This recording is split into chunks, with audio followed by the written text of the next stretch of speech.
बिस्मिल्लाहिर्रहमानिर्रहीम। अस्सलाम वालेकुम वरहमतुल्लाहि वबरकातुहू। हज़रत मोहम्मद सल्लल्लाहु अलैहि वसल्लम ने फरमाया, दो गुनाह ऐसे हैं जिसकी वजह से कब्र में बहुत ही सख्त अजाब होगा। वो दो गुनाह कौन से हैं, जानने के लिए इस वीडियो को आखिर तक ज़रूर देखिएगा। इंसान गुनाहों का पुतला है, उससे हर वक्त छोटे बड़े गुनाह सरजद होते रहते हैं। बड़े से बड़ा मुत्तकी और परहेजगार शख्स इस बात का दावा नहीं कर सकता कि वो गुनाहों से बिल्कुल पाक है या उससे कभी किसी गुनाह का इर्तिकाब नहीं हुआ है। लेकिन एक मोमिन और गैर मोमिन में फ़र्क ये है कि मोमिन जब किसी गुनाह का मुर्तकिब होता है तो वो फ़ौरन अपने रब की जानिब पलटता है और उससे मग़फ़रत तलब करता है, जबकि गैर मोमिन ऐसा नहीं करता। इसी को हज़रत अब्दुल्ला बिन मसूद रज़ी अल्लाह तआला अन्हु ने इस तरह से फ़रमाया है कि मोमिन अपने गुनाहों को यूँ देखता है जैसे वो एक पहाड़ के दामन में बैठा हो और डरता हो कि उस पर गिर ना पड़े, और फाजिर अपने गुनाहों को ऐसे देखता है गोया एक मक्खी थी जो उसके नाक पर बैठ गई थी और जिसे उसने हाथ हिलाकर उड़ा दिया। गुनाह तो गुनाह होता है, चाहे छोटा हो या बड़ा, लेकिन दो गुनाह ऐसे हैं जिसकी वजह से आपको कब्र में सख्त अजाब होगा। वो कौन से हैं, हम आपको इस वीडियो में बताएंगे। हमारे प्यारे नबी हज़रत मोहम्मद मुस्तफ़ा सल्लल्लाहु अलैहि वसल्लम ने इरशाद फरमाया कि वो एक कब्र के करीब से गुज़रे। दो कब्रें थी। आप सल्लल्लाहु अलैहि वसल्लम ने फरमाया कि इन दोनों में अज़ाब कब्र हो रहा है। आप सल्लल्लाहु अलैहि वसल्लम ने फरमाया कि ऐसा गुनाह नहीं जिसको लोग बड़ा समझते हों, बल्कि ऐसा गुनाह है जो कि बहुत छोटा समझा जाता है, और इस गुनाह की वजह से इनको अज़ाब कब्र हो रहा है। नाज़रीन, अल्लाह पाक कभी भी इंसान को सगीरा गुनाह करने पर आग का अजाब नहीं देते। तो हदीस शरीफ में आता है कि बड़े गुनाह की वजह से नहीं हो रहा, छोटे गुनाह की वजह से हो रहा है, बल्कि ऐसा बड़ा जिसको लोग बड़ा समझते हों। तभी आगे हदीस में आया कि खबरदार, ये बहुत बड़े दो गुनाह हैं।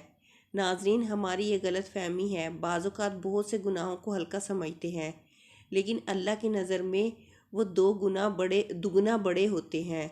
हम बड़ा समझते हैं ज़ना को, यकीनन ये बड़ा गुनाह है। हम बड़ा समझते हैं शराब को, यकीनन ये भी बहुत बड़ा गुनाह है। हम बड़ा समझते हैं कत्ल करने को, यकीनन ये भी बहुत बड़ा गुनाह है। नमाज कज़ा करना बहुत बड़ा गुनाह है। शिर्क करना, वालिदैन को अज़ियत देना। लेकिन कुछ गुनाह ऐसे होते हैं जो होते तो बहुत बड़े हैं लेकिन समझे जाते हैं छोटे।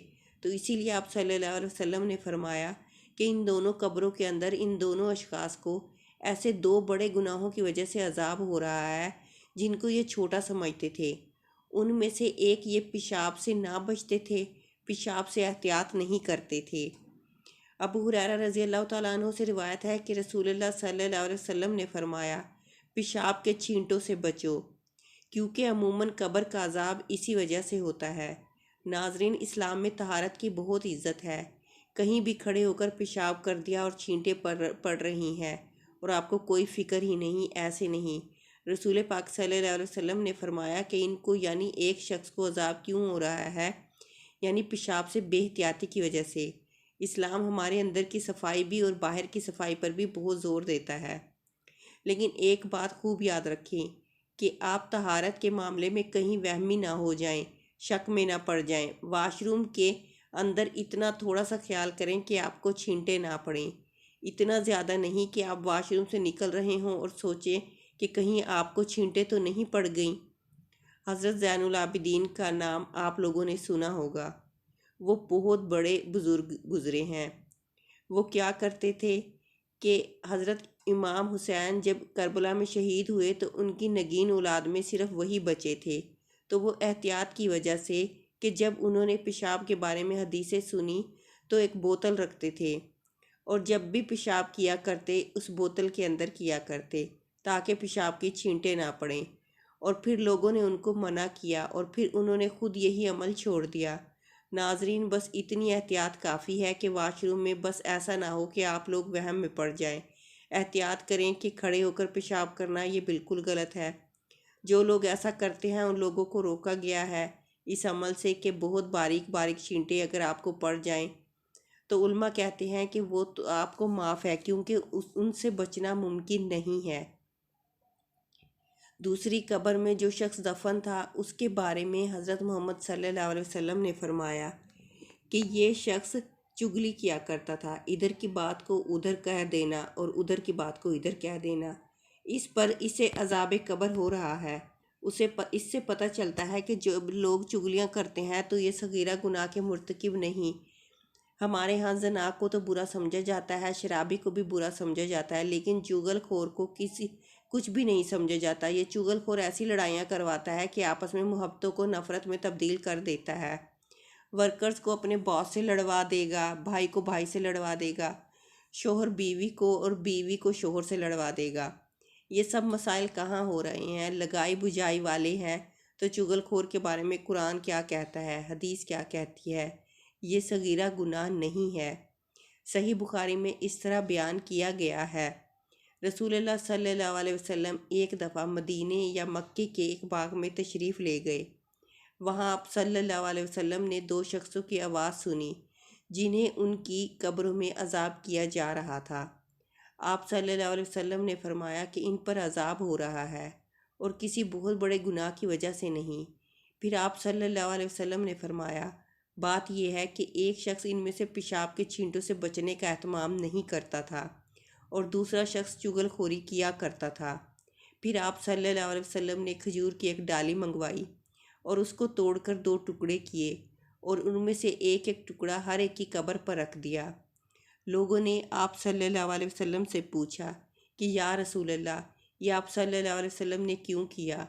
آپ صلی اللہ علیہ وسلم نے فرمایا اس لیے کہ جب تک یہ ڈالیاں خشک ہوں شاید اس وقت تک ان پر عذاب کم ہو جائے۔ نبی کریم صلی اللہ علیہ وسلم کے بعد صحابہ کرام کے دور میں رفتہ رفتہ جب امت مسلمہ کا زوال شروع ہوا تو بعض گناہوں کو چھوٹا اور کمتر سمجھ کر نظر انداز کیا جانے لگا۔ حضرت عبادت بن قرۃ اپنے شاگردوں سے مخاطب ہو کر فرماتے ہیں کہ تم ایسے کام کرتے ہو جو تمہاری نظروں میں بال سے بھی باریک ہوتے ہیں، جبکہ ہم انہیں رسول اللہ صلی اللہ علیہ وسلم کے زمانہ میں ہلاک کر دینے والے کام شمار کرتے تھے۔ آج ہماری یہ حالت ہے کہ ہم برابر چھوٹے بڑے گناہ کرتے رہتے ہیں لیکن اس کو گناہ نہیں سمجھتے یا بہت معمولی گناہ سمجھ کر نظر انداز کر دیتے ہیں، جیسے آفس کی چیزوں کو خواہ وہ کتنی ہی معمولی کیوں نہ ہو ذاتی سمجھ کر استعمال کرنا خیانت اور گناہ ہے۔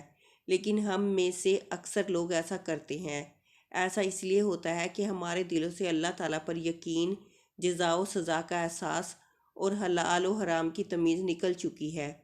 ایسی بہت سی احادیث پائی جاتی ہیں جس سے متعلق ہے تو ہمیں بچنا چاہیے چغل خوری سے اور کھڑے ہو کر پیشاب کرنے سے۔ میری اللہ سے دعا ہے کہ اللہ پاک مجھے اور آپ سب کو جو ہم نے کہا اور سنا ہے اس پر عمل کرنے کی توفیق عطا فرمائے۔ آمین یا رب العالمین۔